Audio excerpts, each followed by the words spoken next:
இல்லைன்னா இவ்வளவு உறுதியா இருப்பேனா? அரை விழுக்காடு விழுக்காடு இருக்கிறவங்கலாம் பேரம் பேசி சீட்டு நோட்டும் பேசி போகும்போது எனக்கு எவ்வளவு பேசியிருப்பாங்கன்னு ஒரு தடவை பாருங்க.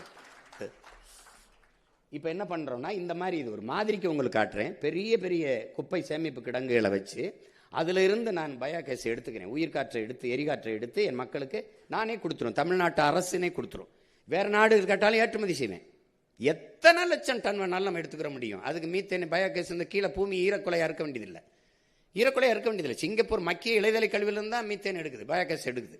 அப்போ நான் அதை செஞ்சிருவேன்.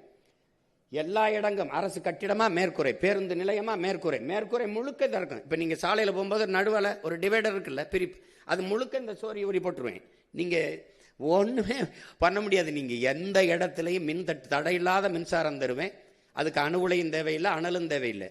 சூரிய ஒளி, காற்றாலை, கடல் அலை, இதிலிருந்து தயாரிப்பேன். மாற்று மின்பெருக்கத்துக்கு போயிடுவேன். தடையற்ற மின்சாரம் தருவேன். ஒரு நொடி தடை இருக்காது. கற்பனையில் அடிச்சு விடலை, உருட்டான்னு நினைக்காதீங்க, சான்றுகளோட தான் காட்டுறேன்.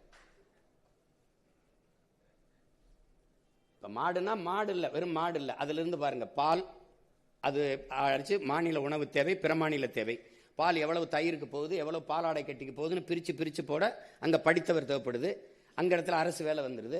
படிக்காதவர் மாட்டுக்கு வந்து பாலை கறக்கிறதுக்கு தேவையில்லை, சாணத்தை எடுத்துக்கிட்டு வர்றதுக்கு கல்வி தேவையில்லை. நம்முடைய கனவு என்ன? படித்தவர் படிக்காதவர் அனைவருக்கும் அரசு வேலை. இனி படிக்காதவரே இல்லை என்ற நிலையை உருவாக்குவது நம்முடைய அடுத்த வேலை.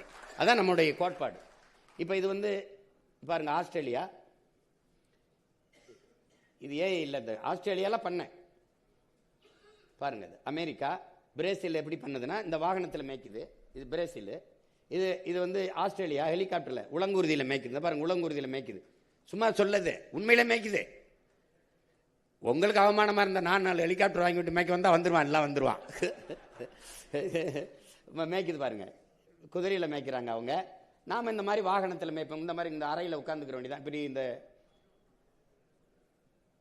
கண்காணிச்சுக்கிட்டு எவ்வளவு பாலாடை கட்டி போகுது, எவ்வளவு இது வருது கணக்கிட வேண்டியதான். டாஸ்மார்க் வருமானம் உங்களுக்கு 50,000, எனக்கு இது 3 லட்சம் கோடி இருக்குது இந்த பால் பொருளாதாரம். ஒன்று நீங்கள் கவனிக்கணும், எப்படா நீ பசியை தீப்பாயின்னு. பால் என்ற ஒன்று மட்டும் இருந்தாலே உலகத்தில் பசி இருக்காது. ஏன்னா என் அன்பு சொந்தங்களே, என் அருமை உடன் பிறந்தார்களே, எந்த திரவ உணவுலையும் கழிவு வராது, பாலில் மட்டும்தான் வரும். ஏன்னா முழு உணவு, முழு உணவு. தாயின் மாரில் 1.5 ஆண்டுகள் 2 ஆண்டு பால் மட்டும்தான் குடித்தோம். கழிவு வந்தது என்றால் காரணம் பால், முழு உணவு. இரவு படுக்க போனீங்கன்னா அம்மா வெறும் வயிற்றுல படுக்காதேப்பா, பால் ஒரு கோலை குடிச்சிட்டு போனால் பால் முழு உணவு. பால் இருந்ததுன்னு வச்சுக்கிறோங்க, பசிங்கிற சொல்லே இருக்காது. அவன் மோரா குடிப்பான், தயிரா சாப்பிடுவான், எப்படி வேணாலும் பசி. இங்கே பாருங்க,